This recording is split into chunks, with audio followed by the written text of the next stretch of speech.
Increíble, pero real. Gilberto el Zurdo Ramírez, a una pelea solamente de transformarse en el primer mexicano campeón en los pesos cruceros en la historia del boxeo.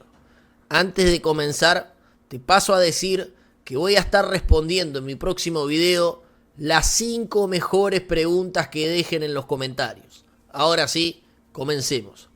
Luego de perder ante Bivol y que se suspendiera su pelea por fallar más de 14 libras ante Gabe Rosado, tras 11 meses de inactividad y postergaciones, regresaba Gilberto el Zurdo Ramírez a la acción, subiendo de peso semipesado a peso crucero, enfrentando a otro púgil que también subía y debutaba en los cruceros, el ex campeón OMB Joe Smith Jr.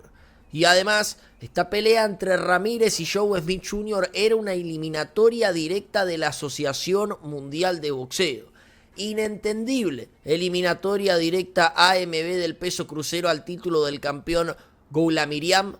Y digo inentendible porque realmente es inexplicable el porqué. Un boxeador que viene de perder, que luego de su derrota, la cual no gana siquiera un round, falla por 14 libras a una pelea la cual por obvias razones termina suspendiéndose, que debuta en una división contra un boxeador que también era su primer pelea en los cruceros, sea una eliminatoria directa a un título del mundo. Un delirio total. Pero bueno, se esperaba poco de la pelea, pero creo por lo menos a mi entender superó mis expectativas. Un Zurdo Ramírez que en el pesaje su físico no decía mucho, pero que tuvo un buen rebote de peso, por encima de las 200 libras. Se lo veía pesado al boxeador mexicano, a pesar de su rebote, no terminó afectando en lo más mínimo en su rápido y buen juego de piernas que tuvo en la noche frente a Joe Smith. El pleito en sí fue entretenido. A pesar de las limitaciones de ambos púgiles, Smith propuso un combate aguerrido y férreo, como suele hacerlo, con un boxeo hacia adelante y apostando a los golpes de poder. Tratar de meterse en la corta distancia a base de cañonazos que tenían más imprecisión que precisión, pero cuando eran aterrizados llevaban muchísima cantidad de poder.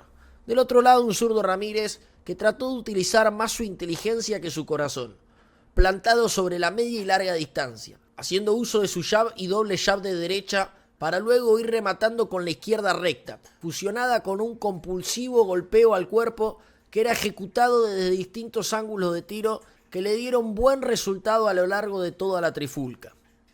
La pelea fue de menos a más, por momentos con rounds muy competitivos y por momentos con asaltos donde el dominio total era del boxeador mexicano.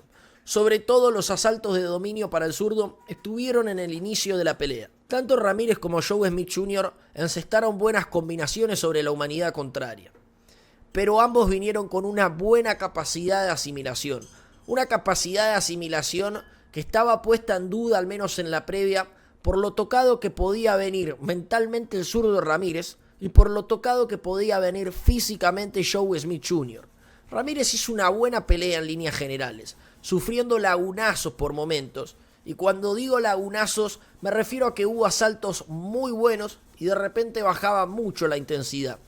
Parecía que se perdía, pero también yo creo que se debe mucho a la presión y a lo molesto que es un boxeador con el estilo de Joe Smith Jr. Ramírez, en mi apreciación, tuvo una pelea de más a menos, con algunos altibajos como mencioné con anterioridad, sobre todo entre el cuarto y el séptimo asalto, donde se vio por momentos con cierta inferioridad, pero luego cerró bien la pelea, a pesar de quizás haber perdido el noveno asalto.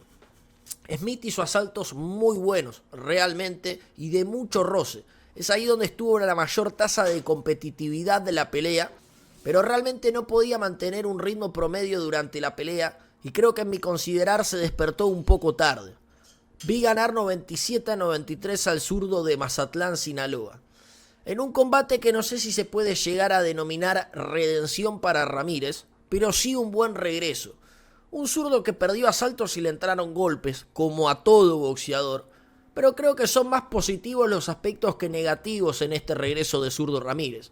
Un Zurdo Ramírez que a mi entender fue una versión renovada y mejorada de las 175 libras, con muchas similitudes de lo que era la versión del peso supermediano en 168, con una buena creación de trampas y fintas, con pasos laterales y además en muchos momentos pegando en movimiento. Algo que realmente no se le veía desde las 168 libras, sin la necesidad de golpear quedándose estático. Hubo una combinación de Ramírez que la ejecutó casi toda la noche, que yo creo que fue perfecta. Fue una izquierda recta, dándole las espaldas a las cuerdas, y al momento de soltar la izquierda recta e impactar sobre Smith, girar 180 grados, para quedar de frente a Joe Smith Jr., combinaciones que llevaban poder pero también velocidad. Por eso yo hacía la comparativa con el zurdo de las 168 libras, ¿no? Porque era un zurdo veloz y al mismo tiempo era un zurdo peligroso, con mayor inteligencia y astucia. Sí, quizás noté que le faltó un poco de agresividad a la hora de rematar.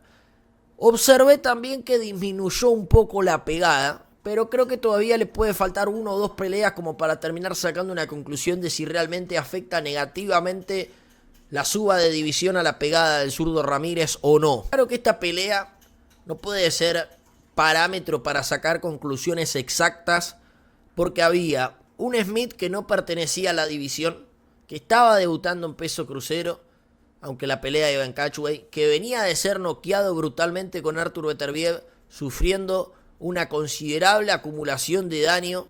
Y si bien decimos que creo yo que esta pelea no puede ser un parámetro final para Ramírez, creo que puede llegar a ser un indicio de mejora en el guerrero mexicano, aunque obviamente hay que ver qué sucede.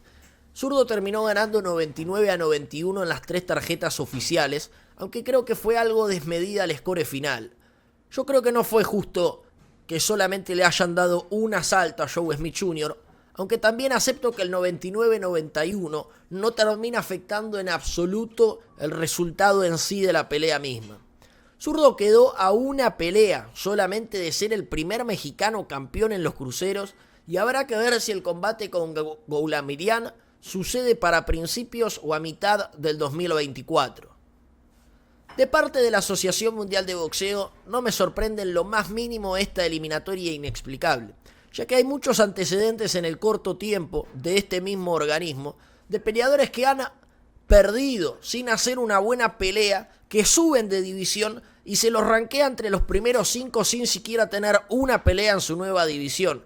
Sin ir más lejos, pasó con Ryan García. Fue noqueado brutalmente por Gervonta Davis, a mi entender sin hacer una buena pelea, subió a las 140 libras y la Asociación Mundial de Boxeo lo tiene rankeado en número 4. Rolly Romero el mismo caso.